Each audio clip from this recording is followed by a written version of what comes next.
دوستو، خواجہ غریب نواز چشتی رحمت اللہ علیہ کی مزار مبارک کو ہندوستان کے بادشاہ اورنگزیب عالمگیر نے توڑنے کا ارادہ کیا۔ بادشاہ اورنگزیب کو ولیوں کے بارے میں یہ غلط فہمی تھی کہ مرنے کے بعد مزاروں میں انہیں زندہ کیا جاتا ہے۔ اپنی اسی وہم کو دور کرنے کے لیے بادشاہ اورنگزیب ایک دن غریب نواز کی زیارت کرنے کے لیے اجمیر شریف پہنچے، اور جب اجمیر شریف پہنچے تو اجمیر پہنچ کر اورنگزیب نے اپنے قاضی سے کہا کہ چلو مان لیتا ہوں کہ غریب نواز اللہ کے ولی ہیں، مگر میں تبھی مانوں گا جب میں ان کو سلام پیش کروں گا اور مجھے سلام کا جواب ملے گا۔ اگر مجھے سلام کا جواب نہیں ملا تو میں مزار شریف کو توڑ دوں گا۔ اورنگزیب عالمگیر جب مزار پر پہنچے تو وہاں پر انہیں ایک ادنا سا شخص بیٹھا ہوا دکھائی دیا۔ وہ شخص انتظار کر رہا تھا۔ بادشاہ اورنگزیب نے اس شخص سے پوچھا، اے شخص، کیا معاملہ ہے؟ تم یہاں پر کیوں بیٹھے ہو اور تم پریشان کیوں لگ رہے ہو؟ تو اس شخص نے بادشاہ اورنگزیب سے فرمایا، حضرت، میں آنکھ سے نابینا ہوں، یعنی میں اندھا ہوں، اور کافی وقت سے خواجہ غریب نواز رحمت اللہ علیہ سے دعا کر رہا ہوں کہ میری آنکھوں کی روشنی مجھے واپس مل جائے، لیکن کوئی فائدہ نہیں ہوتا۔ میں کافی وقت سے یہاں پر حاضری دے رہا ہوں اور رو رو کر دعا بھی کر رہا ہوں کہ یا اللہ، اپنے اس ولی کے صدقے میری آنکھوں کی روشنی مجھے عطا کر دے، مگر آج تک مجھے کوئی فائدہ نہیں ہوا، یعنی میری آج تک کوئی حاضری اور دعا قبول نہیں ہوئی۔ تو بادشاہ اورنگزیب نے اس اندھے شخص سے کہا کہ میں مزار پر سلام پیش کرنے کے لیے جا رہا ہوں، اور جب میں واپس آؤں اور تب تک اگر تیری آنکھوں کی روشنی تجھے واپس نہ ملی تو میں تلوار سے تیری گردن اڑا دوں گا۔ اتنا سنتے ہی وہ اندھا آدمی بہت ہی زیادہ پریشان ہو گیا اور بہت زیادہ غمگین ہو گیا، اور وہ اندھا آدمی سوچنے لگا کہ اب کیا ہوگا؟ اب تک تو میری آنکھوں کی روشنی نہیں تھی، لیکن اب میری گردن بھی اڑا دی جائے گی۔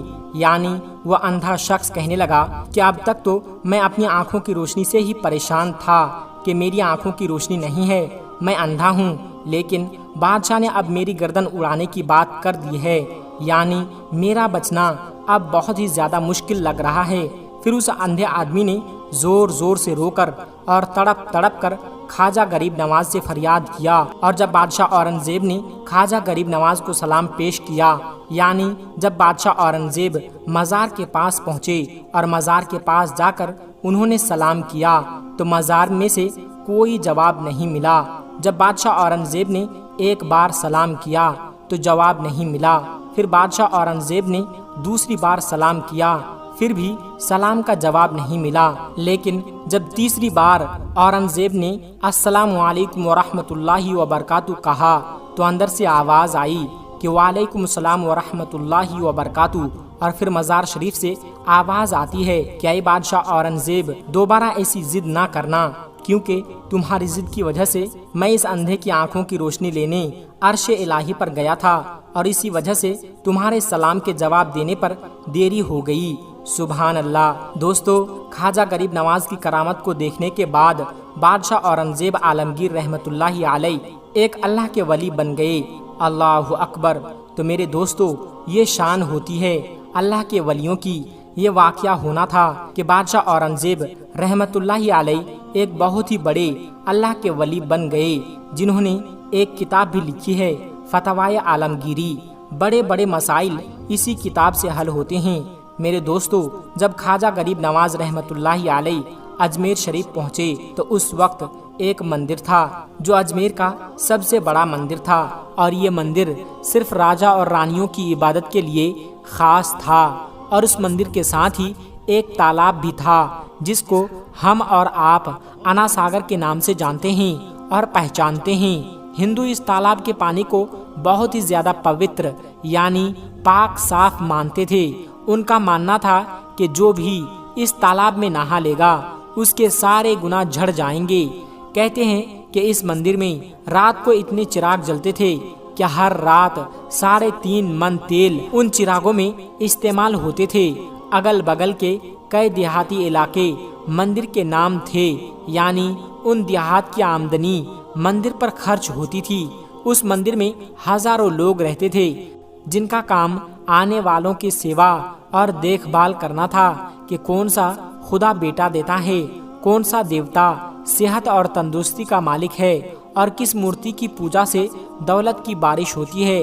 حضرت خواجہ غریب نواز رحمت اللہ علیہ اس مندر کے پاس چلے گئے اور انا ساگر سے کچھ دوری پر چٹائی بچھا کر اپنے مریدوں کے ساتھ بیٹھ گئے، اور اسی وقت عصر کا وقت ہو گیا۔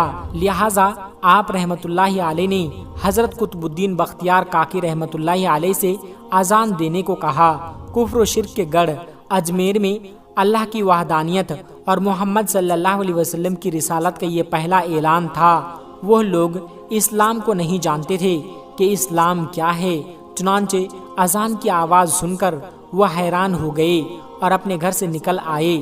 سب مسافروں نے انا ساگر کے پانی سے وضو کیا اور نماز پڑھنا شروع کیا۔ سب ہندو حیران رہ گئے کہ سب بھگوان تو اندر ہیں، تو پھر یہ لوگ کس بھگوان کو پکار رہے ہیں؟ جب شام ہو گئی تو پھر یہ لوگ کس بھگوان کو پکار رہے ہیں؟ جب شام ہوئی تو راجا کے اونٹ جو دن میں چرنے کے لیے گئے ہوئے تھے اپنے چرواہوں کے ساتھ واپس آنے لگے۔ اتفاق سے جہاں خواجہ غریب نواز رحمت اللہ علیہ اپنے ساتھیوں کے ساتھ بیٹھے ہوئے تھے وہ جگہ راجا کے اونٹوں کے بیٹھنے کی جگہ تھی۔ چرواہوں نے خواجہ غریب نواز رحمت اللہ علیہ سے کہا، اٹھو بابا، اونٹوں کے بیٹھنے کی جگہ خالی کرو۔ آپ رحمت اللہ علیہ نے فرمایا، اتنا بڑا میدان پڑا ہے، اونٹ تو کہیں بھی بیٹھ سکتے ہیں، کیوں مسافروں کو تنگ کرتے ہو؟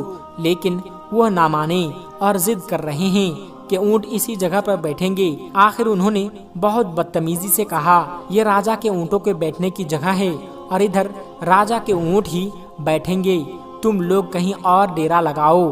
آخر آپ رحمت اللہ علیہ نے اٹھتے ہوئے حضرت قطب الدین بختیار کاکی رحمت اللہ علیہ سے فرمایا، اٹھو قطب الدین، یہ کہہ رہے ہیں کہ اونٹوں کے بیٹھنے کی جگہ ہے تو چلو اونٹ ہی بیٹھے رہیں گے۔ یہ کہہ کر آپ رحمت اللہ علیہ اپنے ساتھیوں کے ساتھ وہاں سے اٹھ گئے۔ اگلی صبح جب اونٹوں کو چرانے کا وقت آیا اور ان کو چرانے کے لیے جانے لگے تو چرواہوں نے اونٹوں کو اٹھانا چاہا، لیکن پتہ نہیں اونٹ تو اٹھنے کے قابل ہی نہیں تھے۔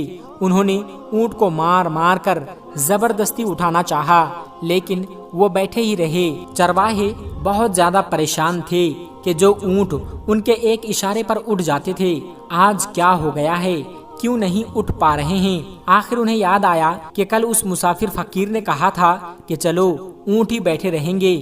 لوگ اکٹھا ہونا شروع ہو گئے۔